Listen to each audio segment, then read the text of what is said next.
Welcome back Suman TV kitchen. అందరూ ఎలా ఉన్నారు? రెగ్యులర్ గా ఎప్పుడు కోడిగుడ్లే కాకుండా బాతుగుడ్డు కర్రీ ఎప్పుడైనా ట్రై చేస్తారా? అయితే ఒకసారి ట్రై చేయండి, చాలా బాగుంటుంది. నార్మల్ గుడ్ మీద మనకి బాతుగుడ్డు అనేది కొంచెం పెద్దది ఉంటుంది అండ్ ఇందులో ఎల్లో కలర్, వైట్ కలర్ కన్నా ఎల్లో కలర్ ఎక్కువ ఉంటుంది అండ్ పై తొక్కు కూడా కొంచెం గట్టిగా ఉంటుంది మనకు తీయడానికి. ఒక్కొక్కసారి ఇది లోపల స్కిన్ కూడా వచ్చేస్తూ ఉంటుంది అనమాట. సో ఇంకే బాతుగుడ్లు నేనైతే 4 తీసుకున్నాను. వీటిని ఈ పొట్టు అనేది పైన తీసేసేయాలి. చూసారు కదా ఫ్రెండ్స్, ఇలా పొట్టు తీసేసారు. మీకు చెప్పాను కదా బాతుగుడ్డు కొంచెం కష్టం పొట్టు తీయడమనే. చూడండి అక్కడక్కడ స్కిన్ అనేది వచ్చేసింది. సో అయితే నేను నిజంగా చెప్తాను, నీకు కోడిగుడ్లు కాదు. కొంతమంది అనుకుంటూ ఉంటారు కోడిగుడ్లు చూపించి బాతుగుడ్లు అంటున్నారని. కాదు, మా ఇంటి బ్యాక్ సైడ్ పెద్ద చెరువు ఉంది, అక్కడ బాతుల్లో అయితే పెంచుతూ ఉంటారు. సో మా హస్బెండ్ అయితే తెచ్చారు. నేను ఆల్రెడీ ఒక వీడియో చేశాను బాతుగుడ్లు బజ్జీ అని. సో ఇప్పుడు అయితే కర్రీ చేస్తున్నాను. ఇంకా ఇలా ఒక కటర్ తీసుకోవాలి. కటర్ లేకపోతే మనం చాక్తో అయినా కట్ చేసుకోవచ్చు. ఇలా కట్ చేసుకోవాలి. లేదు అంటే నార్మల్గా మీరు ఎగ్ పాలంగా వండేస్తానంటే అలా అయినా వండుకోవచ్చు. చూడండి ఎలా వచ్చింది. ఎల్లో పార్ట్ ఎక్కువ ఉంటుంది అని చెప్పాను కదా బాతుగుడ్డుకి. చూడండి ఎంత ఉందో. వైట్ అనేది చాలా తక్కువ ఉంటుంది. టేస్ట్ కూడా చాలా బాగుంటుంది. అయితే మనకి కర్రీ కన్నా ఇంకా పులుసు పెడితే ఈ బాతుగుడ్లు ఎక్సలెంట్గా ఉంటుంది. ఇంకోసారి అయితే ఆ వీడియో అనేది మీకు చెప్తాను. ఇలా అన్నీ కూడా కట్ చేసేసుకోవాలి. ఇంకా స్టవ్ పైన ప్యాన్ పెట్టుకొని అందులో ఆయిల్ వేసుకోవాలి. సరిపడినంత ఆయిల్ వేసుకోవాలి. ఎందుకంటే కొంతమంది తక్కువగా వేసుకుంటారు, ఎక్కువగా వేసుకుంటారు కదా, అందుకోసం ఎవరికి నచ్చినంత వాళ్ళు వేసుకోవాలి. ఇంకా పోపులన్నీ కూడా వేసేసేయాలి. ఆవాలు అనేవి చిటపటమన్నాక మనం ఆనియన్ కట్ చేసుకోవాలి. రెడీగా ఆనియన్ అండ్ టమోటా కట్ చేసుకొని ఉంచుకోవాలి. అండ్ ఈ ఆనియన్ కట్ చేసుకునేవి నెక్స్ట్ పోపులు చిటపటమన్నాక ఆనియన్ వేసుకొని ఫ్రై చేసుకోవాలి. ఆనియన్ కరివేపాకు కూడా వేసుకొని మంచిగా ఫ్రై చేసుకోవాలి. ఆనియన్స్ పచ్చి వాసన పోయి కొంచెం లైట్గా బ్రౌన్ కలర్ వచ్చే వరకు ఫ్రై చేసుకోవాలి. ఇంకా అప్పటికప్పుడు దంచుకున్న అల్లం వెల్లుల్లి కూడా వేసేసేయండి.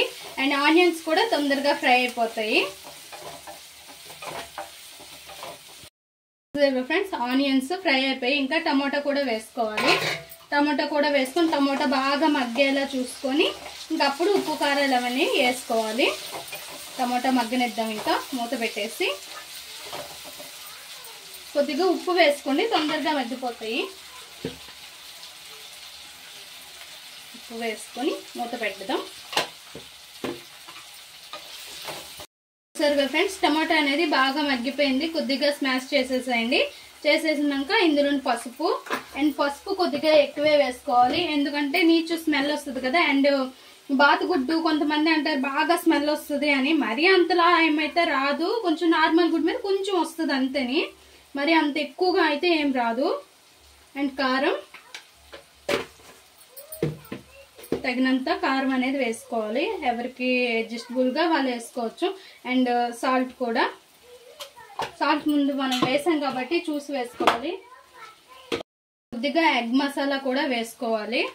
అండ్ ఇందులోనే మీరు స్మెల్ వస్తుంది అనుకుంటే ఒకవేళ కొంచెం బ్లాక్ పెప్పర్ అనేది వేసుకోండి, స్మెల్ అనేది రాదు. కొద్దిగా వేసుకుంటే స్మెల్ అనేది మనకి రాదు. ఇదంతా కూడా బాగా ఉప్పు కారాలన్నీ కూడా పచ్చివాసన పోయేలా కొద్దిగా ఫ్రై చేసుకొని ఇంకా వాటర్ వేసుకోవాలి తగినన్ని. ఇంకా ఇందులోనే మనం కట్ చేసుకున్న ఎగ్స్ అనేది వేసుకోవాలి. ఎగ్స్ వేసుకొని నెమ్మదిగా మిక్స్ చేయండి, లేదంటే ఇటువటు చెదిరిపోతూ ఉంటాయి ఎల్లో పార్ట్ అనేది. సో ఇంకా వాటర్ వేసుకోవాలి. కలిపేటప్పుడు మాత్రం నెమ్మదిగా కలుపుకోవాలి. ఇలా 1 గ్లాసు మీడియం గ్లాస్తో వేసుకొని ఇంకా ఉడకనివ్వాలి. కొద్దిగా ఉప్పు కారం అన్నీ సరిపోయలేదో చూసుకోవాలి. అండ్ చపాతీలోకి చాలా బాగుంటుంది. చూసారుగా ఫ్రెండ్స్, మన కర్రీ అనేది రెడీ అయిపోయింది. లైట్గా ఇలా కొద్దిగా గ్రేవీ ఉంటుండగానే స్టవ్ ఆఫ్ చేసేసి ఒక ప్లేట్లోకి తీసుకుందాం. సింపుల్గా ఇలా ఒక ప్లేట్లోకి తీసుకొని అండ్ చపాతీ పెట్టుకొని చపాతీలోకి అయితే సూపర్ ఉంటుంది ఫ్రెండ్స్ మన బాతుగుడ్డు కర్రీ. ఒక్కసారి ట్రై చేయండి, మీకు ఎలిజిబుల్గా దొరికినట్లయితే బాతుగుడ్లు కంపల్సరీగా ట్రై చేయండి. అండ్ మా ఈ వీడియో మీకు నచ్చినట్లయితే లైక్ చేయండి, షేర్ చేయండి, మా ఛానల్ని సబ్స్క్రైబ్ చేసుకోండి, పక్కనే ఉన్న బెల్ సింబల్ క్లిక్ చేయండి. Please friends like, share, subscribe more videos.